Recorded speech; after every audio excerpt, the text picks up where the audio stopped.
Doy la bienvenida en nombre del grupo a todos ustedes, especialmente a nuestros invitados, don Simón Pachano, Martín Tanaka y Daniel Moreno, que han aceptado ayudarnos a reflexionar sobre las importantes elecciones que se han realizado el domingo pasado en Bolivia, subnacionales, en Ecuador la segunda vuelta y en Perú la primera vuelta, mostrando una diversidad que hace muy difícil hacer una buena investigación y poder explicarnos o ver la posibilidad de proyectar escenarios para permitirnos actuar con un poco más de certezas en un mundo tan incierto. Simón Pachano, tal vez de la vieja generación de expertos, analistas, peruanos, también tiene doctorado en ciencias políticas y ha acompañado los procesos de su país y del área andina, sobre todo rigurosamente a lo largo de los años. No creo que se acuerde de mí, yo lo conocí en Quito cuando se acogieron a los bolivianos en el ILDIS de entonces, y ya entonces era una referencia para poder realizar los análisis de la realidad ecuatoriana y latinoamericana. Bueno, yo quisiera tratar el tema de las elecciones ecuatorianas, considerando básicamente que hay un fenómeno que sucede en esta elección, que es la primera derrota del correísmo en 14 años. Desde que Rafael Correa triunfó en la segunda vuelta en el año 2006 y se posesionó en el 2007, ha habido una sucesión de elecciones, tanto nacionales como subnacionales, en que el correísmo siempre fue triunfador, un poco menos en las subnacionales, pero siempre fue la primera fuerza. Y en esta ocasión, todo hacía prever que habría, digamos, que tenía las mayores probabilidades el candidato del correísmo y que sería digamos, nuevamente tendríamos el retorno, se puede decir, de esta fuerza política, ya que si bien en la última elección presidencial, en el año 2017, ganó la elección Lenín Moreno, que fue el candidato de esa tienda política, sin embargo, con el transcurrir del tiempo, a los pocos meses de gobierno, rompió con Rafael Correa rompió con Rafael Correa y hizo un gobierno radicalmente diferente, con, digamos, con el apoyo de algunos sectores que estuvieron siempre en oposición al correísmo. ¿Qué es lo que explica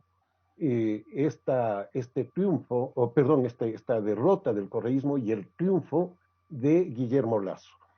Previamente, quizá una breve semblanza de los dos candidatos y básicamente de Guillermo Lasso. Primero, Andrés Arauz, el candidato del correísmo, era una persona absolutamente desconocida. Nos enteramos, y digo nos enteramos, incluyéndome yo, que hago un seguimiento casi diario de la política, que había sido ministro había ocupado dos ministerios en el gobierno de Rafael Correa y que había sido también, había tenido un cargo alto en el Banco Central, presidente del directorio, pero nunca fue una persona visible, digamos así. Por lo tanto, causó una sorpresa enorme que él fuera seleccionado candidato y esto llevaba a que sea, digamos, que se haya planteado una primera vuelta en que en realidad él no era el candidato propiamente, el candidato fue Rafael Correa. Esto era evidente en todo el esquema, en el diseño de la campaña. Había una imagen de tamaño natural de Rafael Correa, con un monigote, digamos, que representaba a Rafael Correa, y en los carteles Correa aparecía grande, en una foto grande, mientras Arauz aparecía en segundo plano con una foto más pequeña. Es decir, fue una campaña de presentar al candidato de Rafael Correa. Guillermo Lasso era un candidato, fue un candidato que era digamos, la tercera vez que competía por la presidencia, una persona muy conservadora de derecha, un empresario, un banquero, básicamente un banquero, que se enfrentó a Rafael Correa en el año 2013 y posteriormente a Lenín Moreno en el 2017. En el 2017 él acusó de fraude al correísmo, digamos, estuvo a menos de 1,5 puntos de diferencia de Lenín Moreno y quedó, digamos, como colocada su candidatura para esta nueva contienda. Eh, los dos no eran candidatos que se pudiera decir que eran ideales para sus respectivas fuerzas, y esto se expresó en algo relativamente parecido a lo peruano, pero sin llegar al extremo que ha llegado en Perú, la fragmentación de las candidaturas. Tuvimos 16 candidaturas, o 16 candidatos, y 4 de ellos tuvieron votaciones, digamos, relativamente altas dentro de esa fragmentación. Andrés Arauz con el 32%, Guillermo Lasso con el 19 y fracción, y Yacu Pérez con también el 19 y fracción. Y en cuarto lugar, el candidato de Izquierda Democrática que renació en esta oportunidad con el 17%. El resto se dividió entre, digamos, los 12 candidatos restantes se llevaron el 12%, es decir, un promedio de 1% cada uno. Repito, ¿cuáles son digamos, los factores que explican la derrota del correísmo y el triunfo de Guillermo Lasso? Primero, creo que un corte que se presentó, sobre todo en la segunda vuelta, fue el de correísmo-anticorreísmo. Es decir, más allá del debate sobre el modelo económico, sobre las propuestas, en fin, que también estuvieron presentes, y ya me voy a referir a eso, estuvo presente con mayor fuerza el retorno o no del correísmo. Y esto llevó a que en la segunda vuelta, al contrario de lo que reseñaba para la primera, la campaña de Andrés Arauz escondiera prácticamente a Rafael Correa. Ellos percibieron que esto se estaba dando y lo retiraron a Correa de la campaña, pero Correa es de esas personas que no pueden ser escondidas, que no pueden ser retiradas. Hizo una serie de declaraciones e incluso algunas de esas de una forma muy virulenta, clamando venganza, diciendo que van a pagar los traidores, y ahí nombró a medios de comunicación, canales de televisión, a partidos políticos, a personas, en fin, contra los cuales él anunciaba una venganza, digamos. En segundo lugar, el otro aspecto importante fue que se asoció a Andrés Arauz con el riesgo de la desdolarización. Ecuador ha tenido una estabilidad, digamos, en términos monetarios, en términos de eliminar la inflación, en fin, y de cierta certidumbre, no solo del sector económico productivo, del comercio, etcétera, sino de las familias en sí mismo con la dolarización. Y esto es un valor, digamos, para la ciudadanía, que aparece reflejado, por ejemplo, en las encuestas en términos de el apoyo o el beneplácito con la dolarización. El candidato que aparecía como poniendo en riesgo la dolarización, obviamente tenía las de perder. Andrés Arauz quiso ya tardíamente, en la segunda vuelta, quitarse esa imagen, pero cada vez que repetía que va a defender la dolarización, y lo hacía 5 veces en un pequeño discurso de 2, 3 minutos, era peor porque creaba más dudas, digamos, al repetir incansablemente. El tercer aspecto que me parece importante es que los dos candidatos en la primera vuelta aparecían en los polos del espectro político,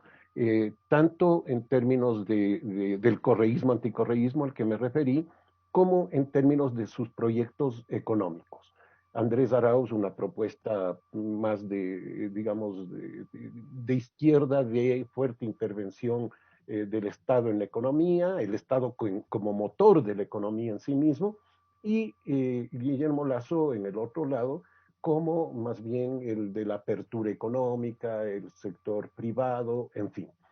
Esto les obligaba a que en la segunda vuelta, para captar los votos de los otros candidatos, se desplazaran hacia el centro de alguna manera. Eh, eh, la campaña de Lasso cambió radicalmente de la primera a la segunda vuelta, incluso cambió el estratega de campaña, lo trajeron a Jaime Durán Barba, el artífice del triunfo de Macri en Argentina, y logró correrse hacia el centro, no solamente en términos del tema económico, sino en los temas más complejos para Guillermo Lasso, que son los de valores. Y él se abrió, por ejemplo, a hablar con los grupos GLBTI, con los grupos feministas, a aceptar que podía debatirse el tema del matrimonio igualitario, del aborto inclusive, ¿no? Y mientras tanto, Andrés Arauz se mantuvo en su posición, digamos, radical. La otra votación que estaba en disputa era la de Yacu Pérez, que ocupó el tercer lugar, y que representaba al movimiento indígena, pero que a la vez también captó a una población joven, una población con planteamientos nuevos, muchos de los grupos ecologistas, ambientalistas, en fin. Y esa votación finalmente, de lo que se ve también por la ubicación regional, en fin, se dividió básicamente en tres partes. Un tercio aproximadamente hacia Guillermo Lasso, otro tercio se fue hacia el voto nulo, quizá un poco más de un tercio hacia el voto nulo, y solo una mínima parte se fue hacia Andrés Arauz y, digamos, el resto de voto blanco más bien. ¿El por qué el voto nulo? ¿Por qué tiene importancia eso? Porque Yacu Pérez llamó a votar nulo después de que perdió la impugnación que hacía para los resultados de la primera vuelta, y eso tuvo un efecto importante que llevó al voto nulo de alrededor de un 10%, que fue el que obtuvo en la primera vuelta este voto nulo, y que es el histórico del país en elecciones presidenciales, a un 17%. Es decir, si lo vemos en puntos porcentuales, subió 7, pero en realidad es un 70% que se implementa el voto nulo, lo que quiere decir que el llamado de Yacu Pérez, digamos, tuvo acogida, pero la otra buena parte de ese electorado se fue entonces a Guillermo Lasso. El último aspecto, o del penúltimo, hay dos más, es el debate presidencial. Hubo un debate presidencial de segunda vuelta, obligatorio, organizado por el Consejo Nacional Electoral, y este debate sin duda le favoreció a Guillermo Lasso. Las encuestas que se hicieron previas y posteriores al debate lo demostraron, y bueno, la elección final también. Además, Guillermo Lasso aprovechó de meter un eslogan, digamos, que no había estado en la campaña y que fue tratándole como a un muchachito joven, imberbe, a Andrés Arauz, que bueno, tiene 36 años, Lasso tiene 66, algo así. Le tuteaba y le decía: Andrés, no mientas otra vez. Eso se hizo viral en las redes sociales y fue, digamos, un factor importante para esos sectores. Y el último factor es que días antes de la segunda vuelta, Andrés Arauz se reúne con el presidente de la CONAIE, de la Confederación de Nacionalidades Indígenas,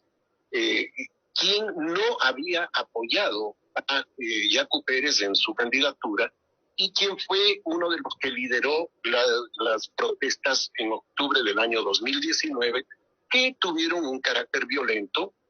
y que también tuvieron una respuesta violenta de parte del gobierno y que generó un malestar muy fuerte en Quito. Y esto se expresó en justamente una votación masiva por Guillermo Lasso en Quito, que prácticamente triplica su votación de la primera vuelta por el temor de la alianza de Andrés Arauz con esta ala radical del movimiento indígena, ¿no? Junto a la desdolarización y a los otros elementos que he señalado, creo que explican de alguna manera digamos, el mal desempeño de Andrés Arauz. Y creo que también podemos sacar como conclusión final que el correísmo encontró un techo, es decir, el correísmo tiene un piso fuerte, que fue lo que obtuvo en primera vuelta Andrés Arauz, un candidato desconocido, en fin, que obtiene el 32%, ese se puede decir es el piso y un poquito más del correísmo, pero el techo del correísmo también es, digamos, está presente y por lo tanto Andrés Arauz no pudo romper ese techo, sobre todo por este tipo de propuestas y de alianzas equivocadas.